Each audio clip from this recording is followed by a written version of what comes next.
semuanya, kami dari kelompok 3.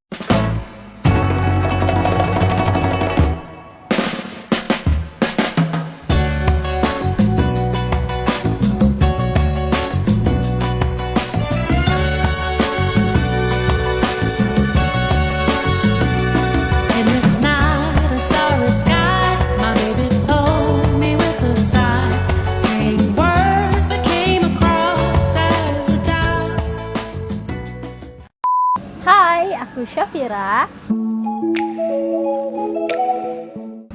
Hai, aku Mima. Halo, aku Nur Ashifa. Pernahkah kalian membayangkan bagaimana suatu perusahaan menjaga keamanan data keuangan mereka? Lalu, bagaimana cara suatu perusahaan memastikan bahwa tidak adanya kesalahan ataupun kecurangan dalam laporan keuangan? Jawabannya yaitu dengan menerapkan pengendalian internal dalam sistem informasi akuntansi. So, pada video kali ini kita akan membahas apa itu pengendalian internal dalam sistem informasi akuntansi, bagaimana perusahaan tersebut menerapkannya dan mengapa hal itu penting untuk diterapkan. So, teman-teman semuanya, yuk kita bahas.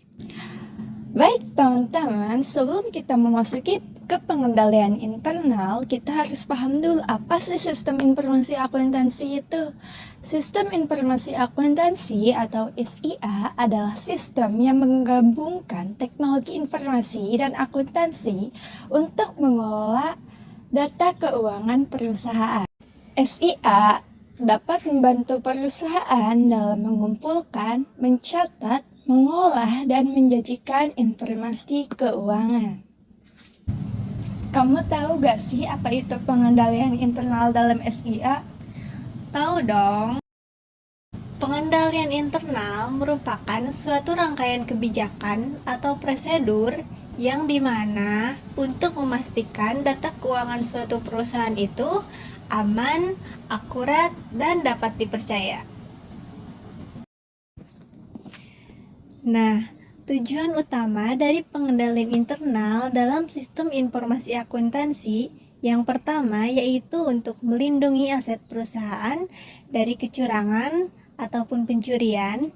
Yang kedua, meningkatkan keandalan laporan keuangan agar tidak terjadinya kesalahan pencatatan.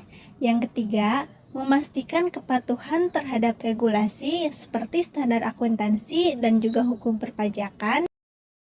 Dan yang keempat, mencegah terjadinya kecurangan dalam suatu sistem akuntansi perusahaan. Tanpa pengendalian internal yang kuat, suatu perusahaan itu bisa mengalami kebocoran data, kesalahan dalam pencatatan, bahkan mengalami kebangkrutan apabila terjadi kecurangan. Nah, teman-teman, menurut Committee of Sponsoring Organization atau yang kita kenal sebagai COSO, terdapat 5 komponen pengendalian internal pada sistem informasi akuntansi. Yuk kita bahas satu persatu. Yang pertama adalah lingkungan pengendalian atau control environment. Nah, control environment ini merupakan fondasi dari sistem pengendalian internal, di mana hal ini mencakup budaya perusahaan, kode etik, dan kebijakan manajemen yang mendukung transparansi dan integritas. Yang kedua ada penilaian risiko atau risk assessment. Nah, teman-teman tentunya di perusahaan-perusahaan akan menghadapi berbagai risiko.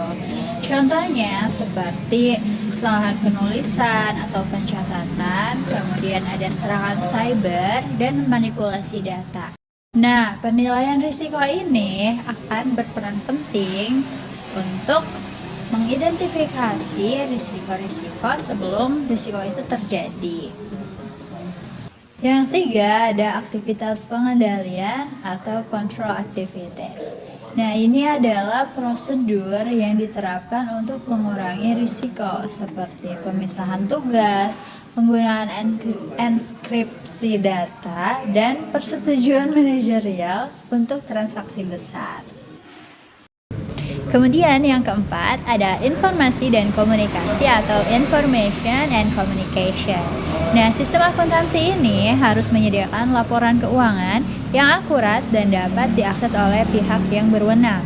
Pengguna teknologi seperti ERP atau Enterprise Resource Planning itu sangat membantu dalam hal ini. Kemudian yang terakhir, yang kelima, ada pemantauan atau monitoring. Audit internal dan evaluasi berkala itu sangat penting untuk memastikan pengendalian internal tetap berjalan dengan efektif. Apabila terdapat kelemahan dalam sistem, perusahaan bisa segera memperbaikinya. Oke, yang selanjutnya ada pengendalian dalam SIA.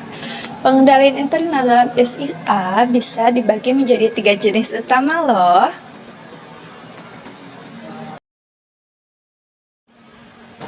Oke, yang pertama ada preventive controls atau pengendalian pencegahan. Contohnya adalah enkripsi data, firewall, dan pembatasan akses ke sistem. Tujuannya adalah mencegah kesalahan atau kecurangan sebelum terjadi. Yang kedua ada detective controls atau pengendalian deteksi. Contohnya audit log, rekonsiliasi data, dan analisis anomali dalam transaksi. Tujuannya adalah mendeteksi jika terjadi kesalahan atau kecurangan. Dan yang ketiga ada corrective controls atau pengendalian korektif. Contohnya backup data, kebijakan pemulihan bencana, dan sistem koreksi kesalahan. Tujuannya adalah memperbaiki kesalahan dan mencegah dampak negatif lebih lanjut.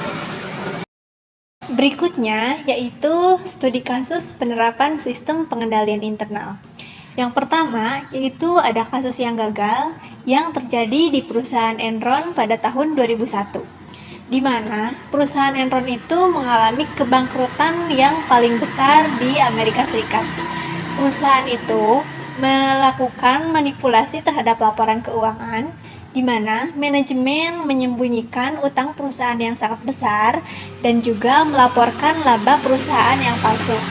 Hal itu terjadi karena kurangnya audit internal dan juga kontrol perusahaan.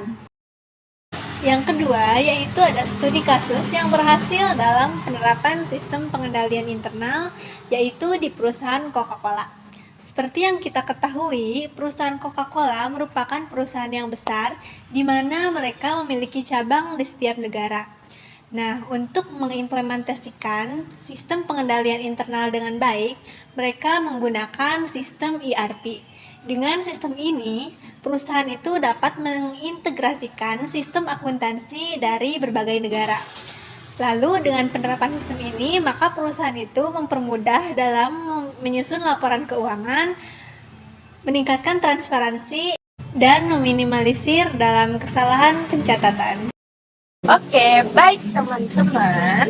Akhirnya kita telah membahas bagaimana pengendalian internal dalam sistem informasi akuntansi dapat membantu perusahaan menghindari kesalahan dan kecurangan dalam laporan keuangan. Poin utama yang bisa kita ambil adalah pengendalian internal membantu menjaga keamanan dan keakuratan data akuntansi. 5 komponen utama pengendalian internal menurut COSO Framework adalah lingkungan pengendalian, penilaian risiko, aktivitas pengendalian, informasi dan komunikasi, serta pemantauan. Terdapat 3 jenis pengendalian, yaitu pencegahan, deteksi, dan koreksi. Studi kasus menunjukkan pentingnya pengendalian internal untuk mencegah skandal seperti Enron dan bagaimana sistem seperti ERP membantu perusahaan sukses. Baik, sekian video kami mengenai pengendalian internal dalam sistem informasi akuntansi. Semoga video ini dapat bermanfaat bagi teman-teman semua. Jangan lupa like, comment, Share and subscribe.